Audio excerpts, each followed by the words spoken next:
పశ్చిమ గోదావరి జిల్లా పాలకొల్లు నియోజకవర్గంలో 3 గ్రామాల్లో 3 కోట్లతో చేపట్టనున్న తాగునీటి సరఫరా, సిమెంట్ రోడ్లు, డ్రైన్ల నిర్మాణ అభివృద్ధి పనులకు శంకుస్థాపన చేసిన మంత్రి రామానాయుడు నాడు జగన్ 5 ఏళ్ల అరాచక పాలనతో విద్యుత్ రంగాన్ని సర్వనాశనం చేసి ప్రజలపై భారం మోపి నేడు విద్యుత్ రంగంపై ధర్నాకు పిలుపు ఇవ్వడం సిగ్గుచేటు.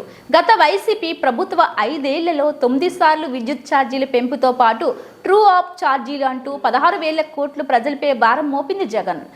నాడు జగన్ విద్యుత్ డిస్కంలపై 18,000 కోట్లు బకాయిల భారం వారసత్వంగా ఇచ్చినందునే నేడు ప్రజలపై భారాలు పడుతున్నాయి. నాడు జెన్కో నుండి 5 రూపాయలకే యూనిట్ కరెంటు లభ్యత ఉండగా కమిషన్ల కోసం 8 నుండి 14 రూపాయలకు కొనుగోలు చేసి నేడు భారం మోపిన జగన్ ప్రజలకు సమాధానం చెప్పాలి. ప్రజలపై విద్యుత్ భారాన్ని మోపిన జగన్ ఇంటి ముందే వైసీపీ శ్రేణులు ధర్నాలు చేయాలి. అక్రమ విద్యుత్ కొనుగోలు, కక్ష సాధింపుతో పీపీఏల రద్దు, ట్రాన్స్ఫర్లు, స్టార్ మీటర్లోని అవినీతికి పాల్పడ్డాడు. ఏపీలో ఉన్న విద్యుత్ లోటును 2014-19 5 ఏళ్లలో మిగులు విద్యుత్ రాష్ట్రంగా మార్చిన ఘనత చంద్రబాబుది.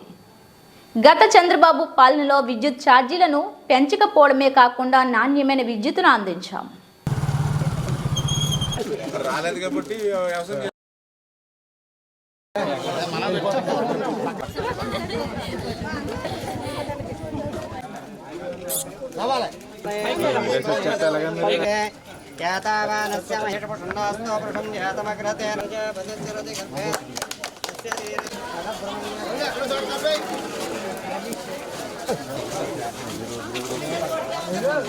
సిద్ధలక్ష్మి మోక్షలక్ష్మి